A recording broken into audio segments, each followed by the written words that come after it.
Halo, apa kabar Sobat Uta? Senang sekali saya Rangki Astiani akan menemani Anda dalam program Uta Bicara, talkshow-nya Uta 45 Jakarta, berbagi masalah terkini, meluaskan informasi, dan temukan solusi.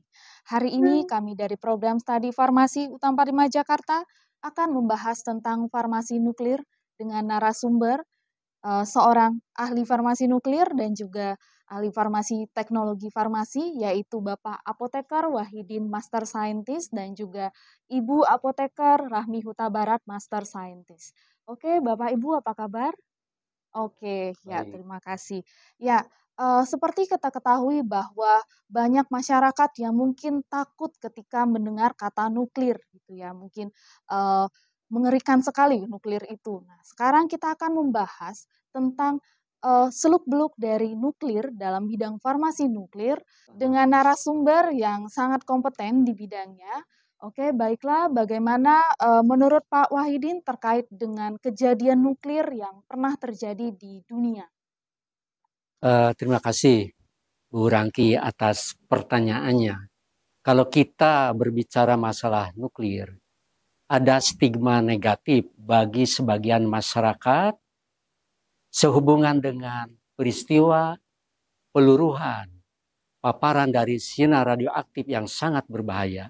Antara lain, pertama, peristiwa bom atom di Hiroshima Nagasaki pada tahun 1940-an dan di situ meninggalkan trauma bagi masyarakat di sekitarnya. Yang kedua, ada peristiwa bocornya reaktor nuklir di industri PLTN, pembangkit listrik tenaga nuklir di Jepang beberapa tahun yang lalu akibat gempa bumi yang dahsyat melanda Jepang. Yang ketiga, yaitu peristiwa Chernobyl.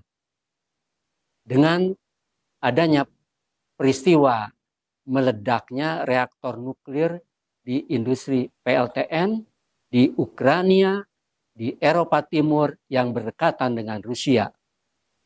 Ketiga peristiwa ini mempunyai sifat yang sangat destruktif, yaitu mempunyai daya rusak yang luar biasa. Karena terpaparnya sinar radioaktif, sinar alfa, beta, gamma dari suatu unsur radioisotop tertentu.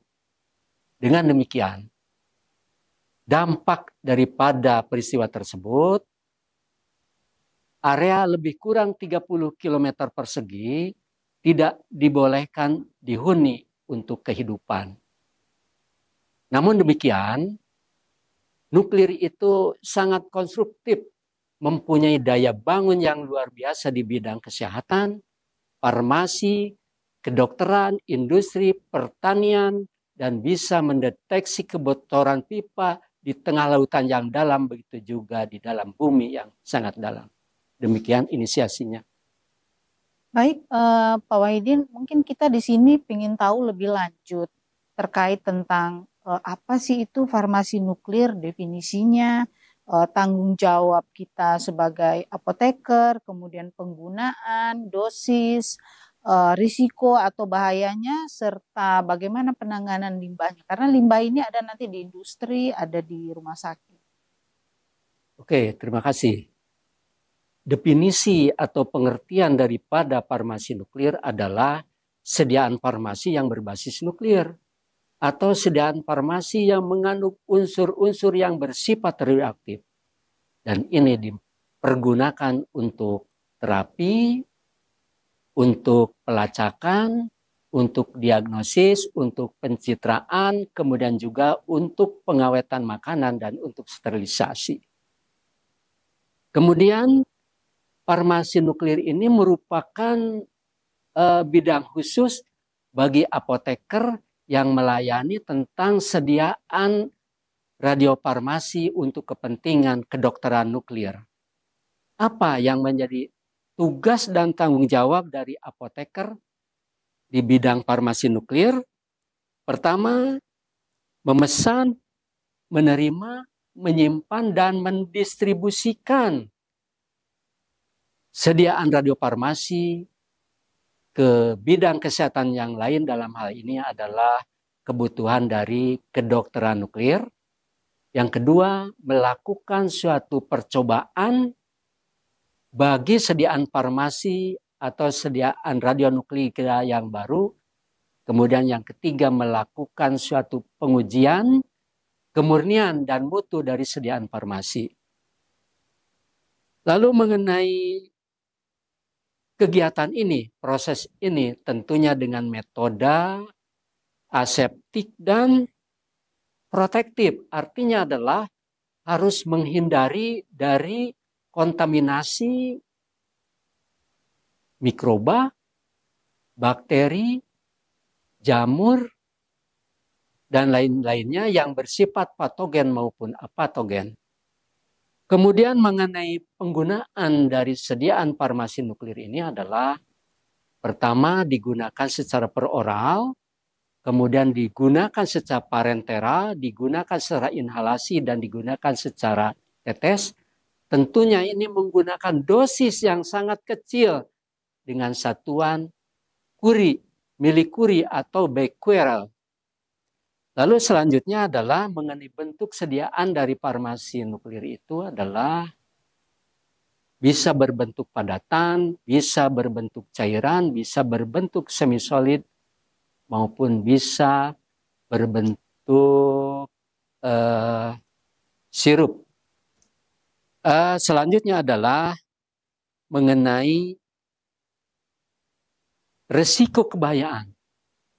Apabila kita terpapar dengan sinar radioaktif alfa, beta, dan gamma, tentunya di situ terjadi interaksi antara sinar radioaktif dengan sel-sel, dengan molekul-molekul, dengan materi yang berada di badan kita, sehingga bisa menimbulkan suatu reaksi ionisasi, bisa menimbulkan suatu eksitasi, sehingga bisa merusak sel-sel dan bahkan terjadi suatu kanker, bisa menimbulkan teratogenik, bisa menimbulkan mutasi genetik, dan bisa menimbulkan sindrom dari sinar radioaktif.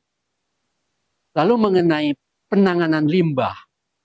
Penanganan limbah radionuklir ini sekarang sudah ditangani oleh BRIN, yaitu Badan Riset Inovasi Nasional. Itu adalah berbayar, tarifnya berapa tergantung daripada jenis limbah radioaktif tersebut.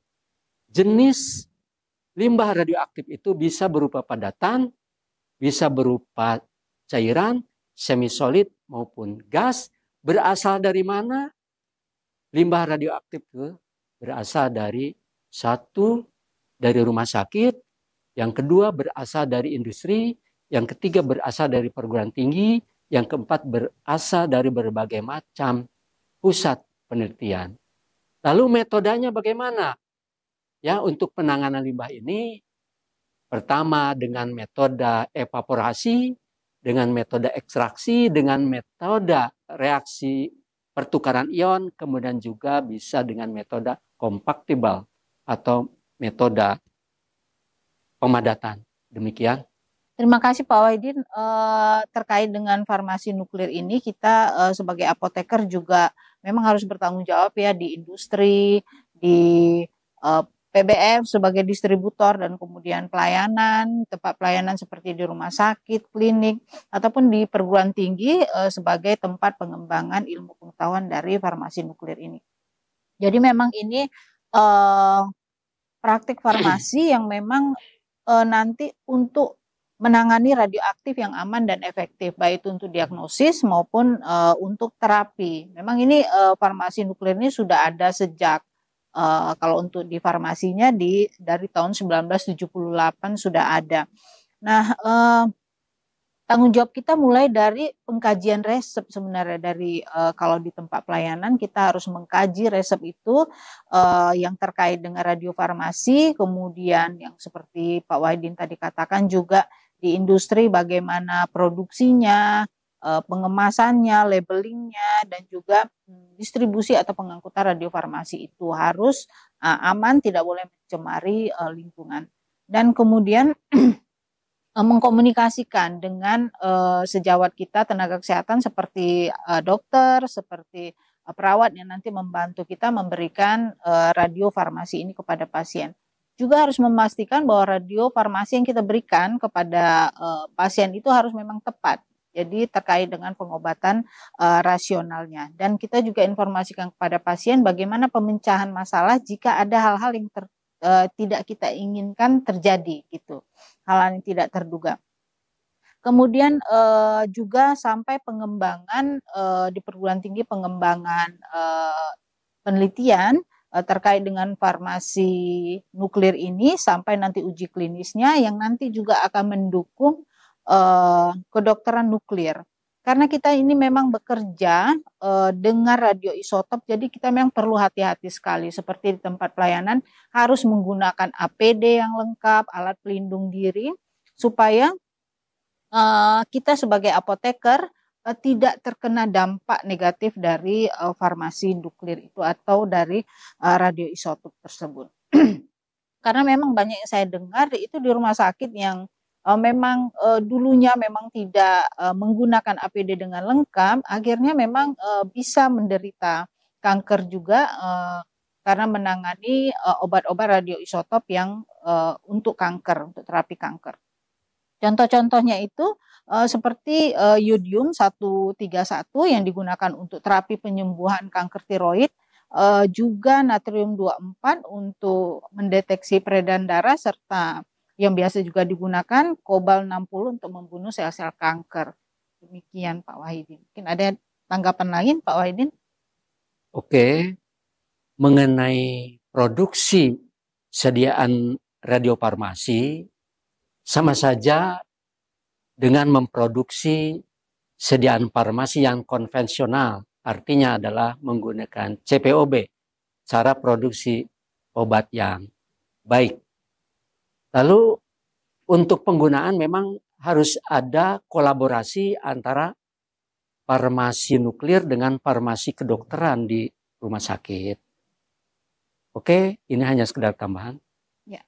Selanjutnya Pak Wahidin, bagaimana status atau posisi farmasi nuklir ini di UTA 45? Oke, mengenai status atau posisi farmasi nuklir di farmasi UTA ini, di mana farmasi nuklir ini hanya merupakan kajian, di mana kajian ini merupakan irisan-irisan dari mata kuliah radiofarmasi dan terstruktur ada di dalam RPS, rancangan pembelajaran semesteran mata kuliah radiofarmasi, dan sudah barang tentu ini ada di dalam kurikulum program studi farmasi, namun statusnya masih mata kuliah pilihan, bukan mata kuliah wajib.